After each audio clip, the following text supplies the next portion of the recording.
ஆனா அது April 19 2024 election வருது. அது என்ன எலெக்ஷன் நினைக்கிறீங்கண்ணா?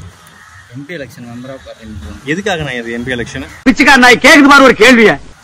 எம்பி எலெக்ஷன்னா அதாவது அது வருஷம் 5 வருஷத்துக்கு ஒரு தடவை வர்றது. யாரை தேர்ந்தெடுக்கிறதுக்காக இந்த எம்பி எலெக்ஷன்? அதாங்க மெம்பர் ஆஃப் பார்லிமெண்ட்.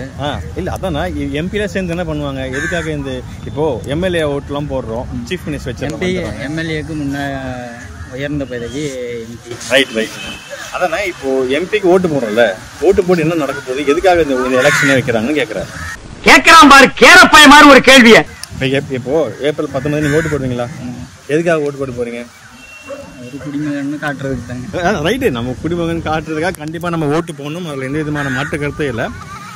இந்த ஓட்டு போட்டு நீங்க யாரு தேர்ந்தெடுக்க போறீங்க, எதுக்காக இந்த ஓட்டு நடக்குதுன்னு கேட்கிறேன். நாங்க வந்து மதுரைனா அங்க இருக்கிற நிலவரம் தெரியும். நாங்க இப்பதான் சென்னைக்கு வந்திருக்கோம். அங்கன்னா நமக்கு வெங்கடேசன் அவங்கள தான் தெரியும். எம்பினா நம்ம ஏதாவது ஒரு கொரோனா கூட போய் சொல்லுவோம், ஒரு ரோடு சரியில்லை அப்படின்னா கூட நாங்கள் டைரெக்டாக போய் சொல்லுவோம்.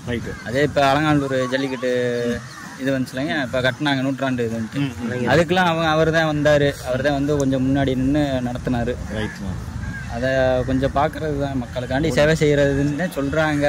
ஆனால் அது கிடையாது. உங்களுக்கு எல்லாம் ஒரே குழப்பமா இருக்குல்ல. ஆனா இது எம்எல்ஏ எல்லாம் சேர்ந்து சீஃப் மினிஸ்டருக்காக தேர்ந்தெடுக்கிறாங்க. இப்ப நம்ம இப்ப இருக்கிற முதல்வர் இருக்காரா இல்லையா, அது மாதிரி எம்பிலாம் சேர்ந்து பிரைம் மினிஸ்டரை சூஸ் பண்ணுவாங்க. ஸோ இது வந்து பிரதம மந்திரிக்கான ஒரு தேர்தல், நாடாளுமன்ற தேர்தல். சரிங்களாண்ணா?